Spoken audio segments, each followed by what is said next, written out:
मंच पे बैठे पंजाब के बेहद लोकप्रिय मुख्यमंत्री भगवंत मान साहब, हमारे कुरुक्षेत्र लोकसभा कंस्टिट्यूएंसी के उम्मीदवार सुशील गुप्ता जी, अनुराग ढांडा जी, बलबीर सैनी जी, और यहाँ पे कुरुक्षेत्र के कोने कोने से आए हुए मेरे सभी प्यारे बहनों, भाइयों, माताओं, बुज़ुर्गों, बच्चों, आप सबको मेरा नमस्कार, मेरी राम राम, सबको मेरा प्रणाम।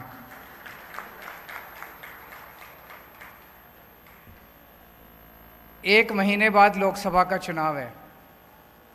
किसी भी टाइम कोड लग सकता है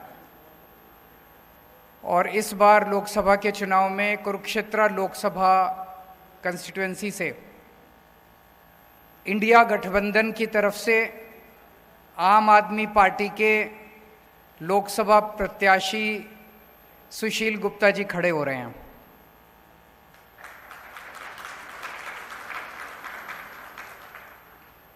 बहुत सारी पार्टियां आएंगी, बहुत बड़ी बड़ी बातें करेंगी।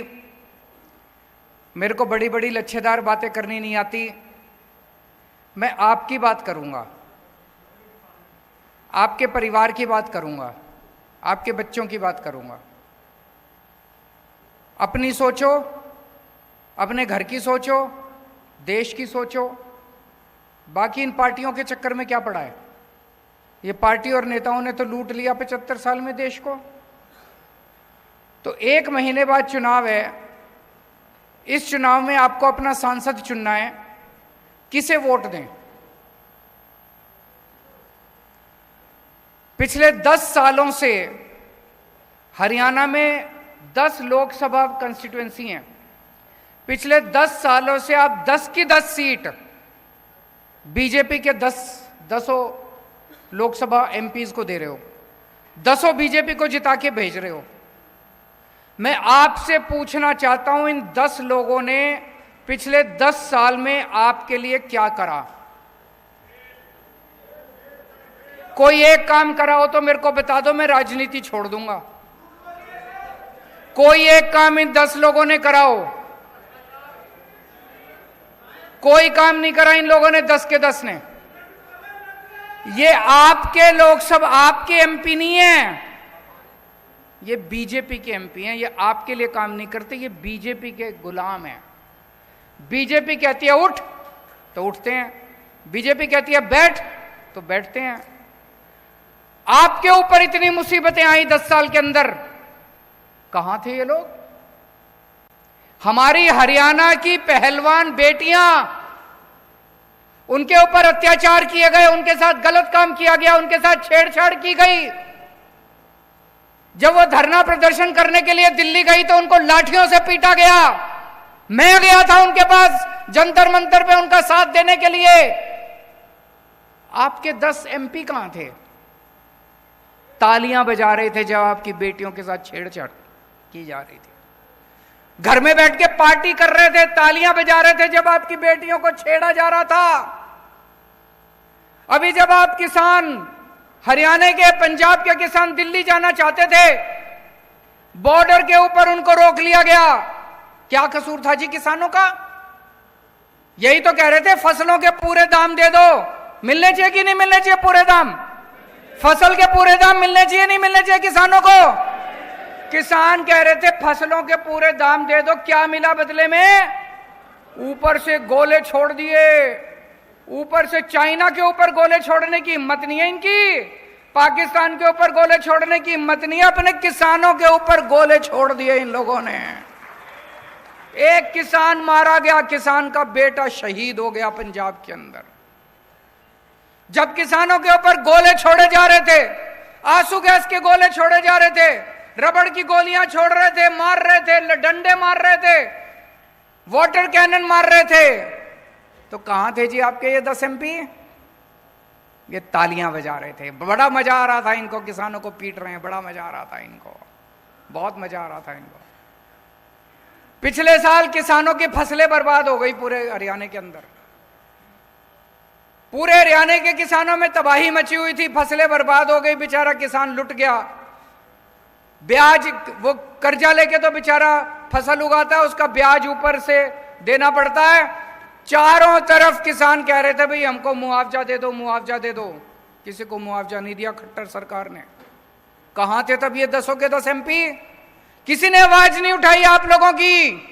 जब बेरोजगार युवकों को पुलिस वाले दौड़ा दौड़ा के पीट रहे थे, डंडे मार रहे थे, बेरोजगार युवा नौकरी मांग रहे थे सड़कों के ऊपर, कहां थे आपके 10 के 10 MP? तालियां बजा रहे थे बेरोजगारी पे, आपकी बेरोजगारी का मजाक उड़ा रहे थे। और हद तो तब हो गई जब आपके बेरोजगार बच्चों को यूक्रेन भेज दिया खट्टर सरकार ने युद्ध के अंदर मरने के लिए। मेरे को तो रोना आ गया। अगर कहीं युद्ध हो जाए तो सारी दुनिया के देश अपने नागरिकों को वहां से निकालते हैं। इन्होंने, खट्टर सरकार ने बेरोजगार युवकों को, हरियाणा के बेरोजगार युवकों को बेवकूफ बना के और यूक्रेन भेज दिया मरने के लिए। और यूक्रेन से अब मैं वीडियो देखता हूं, कई लोग कहते हैं अब मम्मी पापा मेरे को वापस बुला लो, मैं फंस गया यहां पे। कहां थे ये 10 के 10 MP? इस बार गलती मत कर देना भाई साहब, ये इस चक्कर में मत पड़ जाना हमने तो प्रधानमंत्री बनाना, प्रधानमंत्री बाकी बना लेंगे, आप तो अपना सांसद बनाएंगे इस बार। ऐसा सांसद बनाना, ऐसा सांसद बनाना जो आपके सुख दुख में काम आए। सुशील गुप्ता को सांसद बनाओगे, कम से कम कल को धरना प्रदर्शन करने जाना, इसका घर होगा वहां पे घर जाके अपना घर समझ के वहां पे बैठ तो सकते हो। संसद के अंदर व्यापारियों को इतनी तकलीफ होती है, हरियाणा के व्यापारियों को इतनी, मेरे से मिलने के लिए आते हैं व्यापारी, छोटे छोटे व्यापारी, व्यापारियों का दर्द समझता है सुशील गुप्ता। व्यापारियों का अगर कोई मसला होगा, कम से कम अपना आदमी तो बैठा है संसद के अंदर, अपनी आवाज तो उठाएगा कम से कम। उनका गुलाम तो नहीं है बीजेपी वालों का, उनकी रोटी तो नहीं खाता, आपकी आवाज उठाएगा। अपने आदमी को भेजो इस बार संसद के अंदर, ये प्रधानमंत्री बनाने के चक्कर में मत पड़ना। किसान है, किसानों की आवाज तो उठाएगा कम से कम खड़ा होके। उनकी हिम्मत नहीं है, बीजेपी के 10 की हिम्मत नहीं है किसानों की आवाज उठाने की, व्यापारियों की। व्यापारियों को अपना आदमी चुन के भेजना है, किसानों को अपना आदमी चुन के भेजना है जो आपकी आवाज उठाएगा। ये सारे के सारे बीजेपी के हैं, ये कभी आपकी आवाज नहीं बन सकते। और आजकल तो ये बीजेपी वाले पूरे देश में घूम घूम के कह रहे हैं हमारी तो 370 आ रही हैं, हमारी तो 370 आ रही हैं, हमें तो तुम्हारी वोट चाहिए ही नहीं। खुलेआम कह रहे हैं हमें तो तुम्हारी वोट चाहिए ही नहीं, घर बैठो, हमारी तो 370 आ रही है हमारी। तो फिर क्यों दे रहे हो वोट? मैं दिल्ली से आया हूं आपकी वोट मांगने, हाथ जोड़ के आपके पैर छू के आपकी वोट मांग रहा हूं। सुशील गुप्ता जी घर घर घूम रहे हैं, घर घर जाके आपके पैर छू के आपकी वोट मांग रहे हैं। हमें आपकी वोट चाहिए, हम आपकी वोट से जीतना चाहते हैं, उन्हें आपकी वोट चाहिए ही नहीं। वो तो कह रहे हैं 370 आ रही है, जो 370 आ रही है तो तुम हमको वोट दे दो यार, वो तो अपनी पता नहीं कहां से लाएंगे, जहां से भी लाएंगे, उनको 370 आ रही है, उनको जाने दो। और आज पूरे देश के अंदर 2 किस्म के लोग हैं। हर आदमी या तो ये है या ये है, या तो देशभक्त है और या अंधभक्त है। 2 ही किस्म के लोग हैं इस देश के अंदर, या तो देशभक्त है और या अंधभक्त है। जितने देशभक्त हैं मेरे गिल्ले हो लो, और जितने अंधभक्त हैं उनके गिल्ले हो लो। हमें अंधभक्त नहीं चाहिए, सारे अंधभक्त उनके गिल्ले हो लो और सारे देशभक्त हमारे गिल्ले हो लो। आज खट्टर साहब ने 10 साल के अंदर हरियाणा का बेड़ा गर्क कर दिया। हर बच्चा चाहता है कि अब खट्टर सरकार जल्दी से जल्दी जानी चाहिए। कुरुक्षेत्र की सीट जिता दो, आगे खट्टर जी के जाने का समाचार हो जाएगा धीरे धीरे।